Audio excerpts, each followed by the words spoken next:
నమస్తే welcome to burning topic. అతని కంటే గనుడు ఆచంట మల్లన్న అన్నది సామెత. ఇప్పుడు ఏపీ లిక్కర్ ఎపిసోడ్లో జరుగుతున్న పరిణామాలకు ఈ సామెత సరిగ్గా సరిపోతోంది.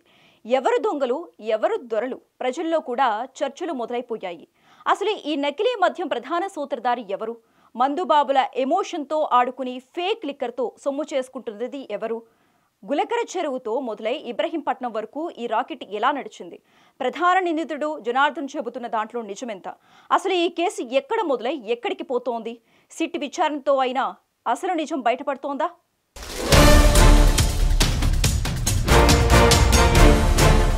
ఆంధ్రప్రదేశ్ రాజకీయాలను ఫేక్ లిక్కర్ షేక్ చేస్తోంది. అటు టీడీపీ ఇటు వైసీపీ నేతలతోనూ జనార్దన్ కు రిలేషన్ ఉంది. జోగి రమేష్ ఆదేశాలతోనే నకిలీ మద్యం తయారు చేశామన్న జనార్దన్, నకిలీ మద్యంతో సంబంధం లేదంటున్న జోగి రమేష్, లైవ్ డిటెక్టర్ పరీక్షలకు చంద్రబాబు సిద్ధమా అంటూ జోగి రమేష్ సవాల్. కుటుంబంతో విజయవాడ దుర్గమ్మ తిరుమలలో ప్రయాణం చేయాలి. సిట్ విచారణ కాదు సిబిఐ విచారణ జరపాలంటూ వైసీపీ డిమాండ్.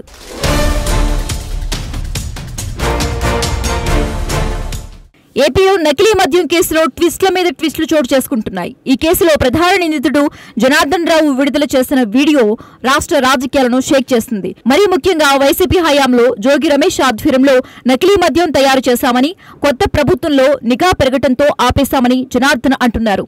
ఏప్రిల్లో జోగి రమేష్ కాల్ చేసి తంబలపల్లిలో నకిలీ మద్యం తయారు చేయాలని, అలా చేస్తే చంద్రబాబు ప్రభుత్వంపై బురద చల్లొచ్చని తనతో చెప్పారని ఆరోపించారు. అంతా రెడీ అయ్యాక తనను ఆఫ్రికా పంపించిన తర్వాత జోగి రమేష్ తన మనుషులతో లీకులు ఇచ్చి దాడులు చేయించారని జనార్దన్ ఆరోపించారు. టీడీపీ నేతలను సస్పెండ్ చేయడంతో ఇబ్రహీంపట్నంలో కూడా సరుకు తెచ్చిపెట్టాలని తనతో జోగి చెప్పారని అన్నారు.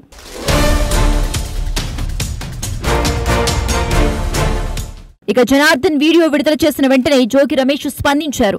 నకిలీ మద్యం వ్యవహారం బయటపడడంతో సీఎం చంద్రబాబు తప్పుడు కేసులు పెడుతున్నారని ఆరోపించారు. జనార్దన్ ను భయపెట్టి ఇలా చెప్పారని, పాలిటిక్స్ డైవర్షన్ కోసమే ఇదంతా చేస్తున్నారని ఆయన చెప్పారు.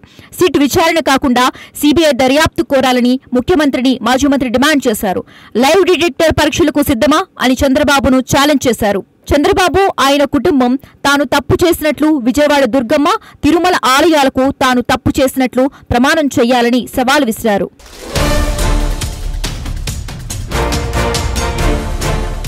వివేకా హత్య తరహాలోనే ఇప్పుడు జగన్ మైండ్ గేమ్ ఆడుతున్నారని సీఎం చంద్రబాబు ఆరోపించారు. తాము అధికారంలోకి వచ్చాక మద్యంపై సిట్ వేశామని చంద్రబాబు చెప్పారు. భారీ స్కామ్ జరిగిన తరువాత రాష్ట్రంలో భయం ఉండాలన్నారు.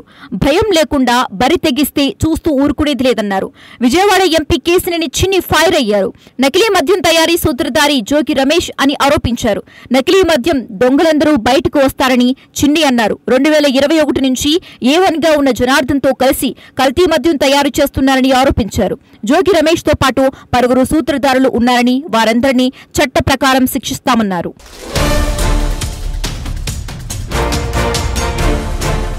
చంద్రబాబు లోకేష్ మద్దతు లేకుండా రాష్ట్రంలో ఇంత పెద్ద మొత్తంలో నకిలీ మద్యం తయారు చేయగలరా అని నగరి మాజీ ఎమ్మెల్యే రోజా ప్రశ్నించారు.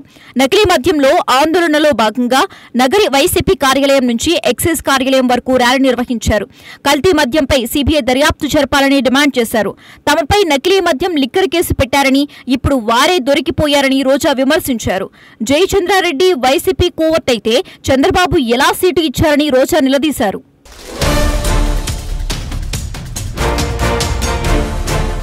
గతంలో వైసీపీ పాలనలో కల్తీ మద్యం కోసం ఓ వ్యవస్థనే ఏర్పాటు చేసుకున్నారని మంత్రి నాదెండ్ల మనోహర్ ఆరోపించారు. తోపుడు బండి నడిపే వ్యక్తి కూడా డిజిటల్ పేమెంట్ తీసుకుంటే జగన్ మాత్రం అలా వ్యవహరించలేదన్నారు. కల్తీ మద్యంపై మాట్లాడే అర్హత జగన్ కు లేదన్నారు. నిజ నిజాలు సిట్ విచారణలో తెలుస్తాయన్నారు.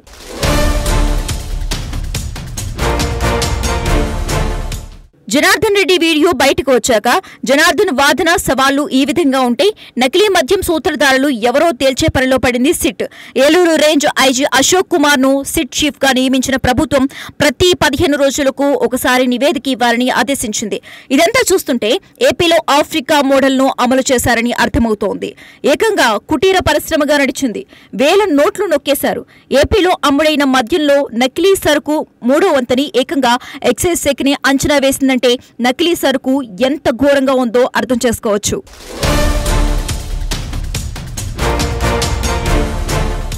ఆంధ్రప్రదేశ్ రాష్ట్రంలో లిక్కర్ మాఫియా చెలరేగిపోయింది. సిండికేట్ గా ఏర్పడి ఊర్లకు ఊర్లు దోచుకుంది. తాగుబోతుల వీక్నెస్ ను క్యాష్ చేసుకుంది. బ్రాండెడ్ బాటిల్స్ లో కల్తీ మద్యాన్ని పోసి అమ్ముకుంది. గ్రామాలు, మండలాలు, డివిజన్లు, జిల్లాల వారీగా పంచుకుని దోచుకుంది. ఇలా మొత్తం మద్యం వ్యవస్థను గుప్పెట్లో పెట్టుకుని మందుబాబులకు నకిలీ మద్యాన్ని పంచింది. ఏలూరు, అనకాపల్లి, గూడూరు, పాలకొల్లులో నకిలీ లిక్కర్ దందా వెలుగు చూసింది. కల్తీ లిక్కర్ స్కామ్ లో ప్రతి సీన్ క్లైమాక్స్ లానే ఉంటుంది. కుటీర పరిశ్రమనే తలపించడమే ఒక హైలైట్ అనుకుంటే దాన్ని తరలించే వ్యవస్థ, రిసీవ్ చేసుకునే వ్యూహం అంత పగడ్బందీగా నడిపించారు. ముందు బాటిల్లో నకిలీ మద్యం కలిపి మందుబాబులను మత్తులో తేల్చారు.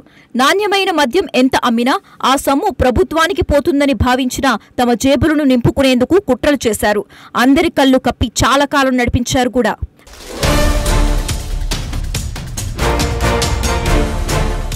నకిలీ మద్యాన్ని అధికారికంగా విక్రయించి చాలా గట్టి స్కెచ్ వేశారు. కుటీర, చిన్న, మధ్యతరగతి రీతిలో జిల్లా, మండల స్థాయిలో నకిలీ మద్యం యూనిట్లు పెట్టేశారు. టీడీపీ నాయకులు జయచంద్రారెడ్డి, అద్దెపల్లి జనార్దన్ రావు, కట్టా సురేందర్ నాయుడు నకిలీ మద్యం తయారీకి ఒడిశా, బీహార్ నుంచి కూలీలను రప్పించి వారికి శిక్షణ ఇప్పించారనే ఆరోపణలు బలంగా వినిపిస్తున్నాయి. అన్నమయ్య జిల్లా ములకల చెరువు కల్తీ మద్యం సూత్రధారులు జయచంద్రారెడ్డి, ఆయన భాగస్వామి జనార్దన్ రావు. వీరే ఆఫ్రికా మోడల్ మద్యం స్కామ్ లో సూత్రధారులు, పాత్రధారులు కూడా. ఇప్పటికే జయచంద్రారెడ్డిని అధిష్టానం పార్టీ నుంచి సస్పెండ్ చేసింది. కేరళ మాల్, బెంగళూరు బ్యాండీ పెద్ద ఎత్తున నకిలీ చేశారు. ఈ లెక్క ప్రకారం నిందితులు సుమారు 5,280 కోట్ల రూపాయలు మద్యం అమ్మారు. బ్రాండెడ్ ముసుగులో విచ్చలవిడిగా మద్యం అమ్మారు. నకిలీ లిక్కర్లో సుమారు 60 నుంచి 75% హాల్మార్క్ కారణంగా రోగాల బారిన పడ్డారు. చాలా చోట్ల చనిపోయారు కూడా. ఈ కేసులో మొదట నిందితులు అద్దెపల్లి జగన్మోహన్, శ్రీనివాస్ వంటి వారు ఉన్నారు. వీరిద్దరిని అరెస్టు చేశారు. జనార్దన్ రావు అరెస్ట్ నాటకీయ పరిణామంలో జరిగింది. జనార్దన్ రావు ఎయిర్ ఇండియా విమానంలో ముంబై నుంచి గన్నవరం ఎయిర్పోర్ట్ కు శుక్రవారం సాయంత్రం 5:45 రీచ్ అయ్యారు. విమానాశ్రయంలో ల్యాండ్ కాగానే జనార్దన్ ను పోలీసులు అదుపులోనికి తీసుకున్నారు. నకిలీ మద్యం కేసులో జనార్దన్ ఫోన్ విషయం వివాదం చోటు చేసుకుంది. ఆఫ్రికా నుంచి ఇండియా వస్తుండగా ముంబైలో తన ఫోన్ పోయిందని జనార్దన్ అన్నారు. కొత్త సిమ్ కోసం ఎక్సైజ్ అధికారులు ఫోటో తీయించడం వివాదానికి దారితీసింది. తన పేరుతో కొత్త సిమ్ తీసుకునే ప్రయత్నం చేస్తున్నారనే విషయాన్ని రిమాండ్లో ప్రస్తావించలేదని జనార్దన్ తెలిపారు. కొత్త సిమ్ పై కోర్టులో పిటిషన్ ఉన్నట్లు తెలుస్తోంది. మరోవైపు నకిలీ మద్యం మరికొంతమంది నిందితులను అదుపులోనికి తీసుకున్నారు.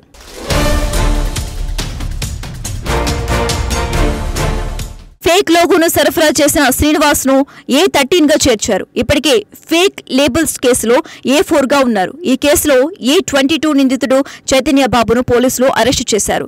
చైతన్య బాబును రిమాండ్కు తరలించారు. తంబలపల్లిలో తనిఖీ చేసిన పోలీసులకు ఓ డైరీ దొరికింది. ఇందులో సుమారు 72 మంది పేర్లు ఉన్నట్లు తెలుస్తోంది. వీరిలో రాజకీయ పార్టీలకు చెందిన కీలక నేతలు కూడా ఉన్నట్లు ప్రచారం సాగుతోంది. డైరీలో పేర్లు ఉన్నవాళ్లు ఫోన్ పే, గూగుల్ పే ద్వారా జరిపిన లావాదేవీలపై విచారిస్తున్నారు.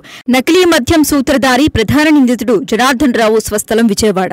ఇతనికి తంబలపల్లికి చెందిన మాజీ టీడీపీ నేత జయచంద్రారెడ్డి, అతని బామ్మర్దితో సన్నిహిత సంబంధాలు ఉన్నాయి. ఈ ముగ్గురు కలిసి విదేశాల్లో మద్యం బిజినెస్ చేస్తున్నారు. నకిలీ మద్యం తయారీ సూత్రధారిగా భావిస్తున్న జయచంద్రారెడ్డి జనార్దన్తో ఉన్న సంబంధాలతో భారీ స్థాయిలో ప్లాంట్స్ సంపాదించినట్లు ఎక్సైజ్ అధికారులు వెలుగులోకి తీసుకువచ్చారు.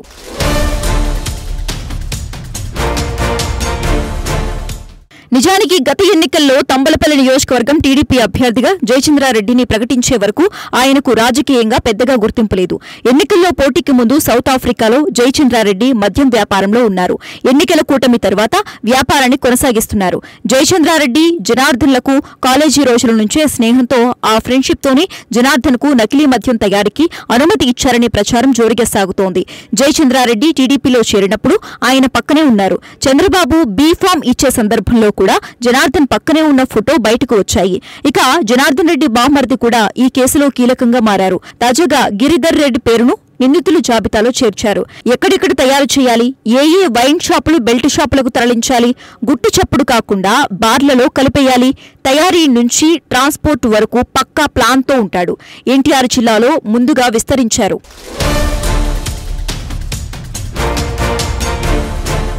కూటమి ప్రభుత్వం ఏర్పడ్డాక నకిలీ మద్యం తయారీని తంబలపల్లి నియోజకవర్గంలోని ములకలపల్లికి మార్చారు. ఇక్కడ తయారు చేసిన నకిలీ మద్యాన్ని సత్యసాయి, అనంతపురం, చిత్తూరు జిల్లాలకు తరలించేందుకు ఏజెంట్లు, బెల్ట్ షాపులతో డీల్స్ కుదుర్చుకున్నారు. ఇటీవల అన్నమయ్య జిల్లా పరిధిలో ఎక్సైజ్ అధికారులు నకిలీ మద్యం తీసుకెళ్తున్న వాహనాన్ని ఆపారు. బాటిళ్లపై ఉన్న లేబుల్స్ ను స్కాన్ చేయగా అవి స్కాన్ కాకపోవడంతో అనుమానం వచ్చింది. ఆరా తీస్తే ములకల చెరువు కేంద్రంగా జరుగుతున్న నకిలీ మద్యం తయారీ వ్యవహారం వెలుగులోకి వచ్చింది. దీంతో అసలు నకిలీ మద్యం ఎలా తయారు చేస్తారు, అసలు నకిలీ తేడా కనిపించకుండా ఏం చేస్తారు అనేది తెలిస్తే ఎవ్వరైనా అవాక్కవ్వాల్సిందే. నకిలీ మద్యం తయారీ కోసం ఓ మోటార్ యంత్రాన్ని పెడతారు. 200 లీటర్ల వాటర్ క్యాన్ లో స్పిరిట్లను కలుపుతారు. ఆ తర్వాత దాన్ని బ్రాందీ లేదా విస్కీగా మార్చేందుకు ఫ్లేవర్లను యాడ్ చేస్తారు.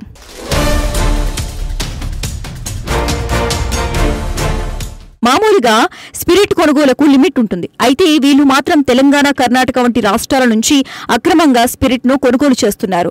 కోవిడ్ సమయంలో స్పిరిట్ పై పరిమితులను ఎత్తేశారు. దీన్ని జయచంద్రారెడ్డి, జనార్దన్లు తమ మద్యం సిండికేట్ దందాకు అవకాశంగా మార్చుకున్నారు. మహారాష్ట్ర, తమిళనాడు నుంచి అవసరానికి మించి స్పిరిట్ ను కొనుగోలు చేశారు. స్పిరిట్ ను వాటర్ లో కలిపి దానికి వివిధ ఫ్లేవర్స్ ను యాడ్ చేసి వివిధ ప్రాంతాల నుంచి లేబుల్స్ ను తయారు చేయించి తెప్పించి అంటించేశారు. ఇలా నకిలీ మద్యాన్ని బ్రాండ్ పేరుతో మార్కెట్లోకి తెస్తారు. ప్రస్తుతం ఏపీ మార్కెట్లో ప్రతి 3 బాటిల్స్ లో 2 కల్తీ మద్యమే అని అనుమానం కూడా ఉంది. మామూలుగా స్పిరిట్ లో ఆల్కహాల్ 100%. ఇది ప్రాణాంతకం కూడా. దీని మద్యం తయారీకి 42% మాత్రమే కలపాలి. అంతకంటే ఎక్కువగా ఉపయోగిస్తే మద్యం తాగే వారి ప్రాణాలకే ముప్పు. మద్యమే హానికరం అనుకుంటే ఇక కల్తీ మద్యం ప్రాణాలనే తోడేస్తోంది.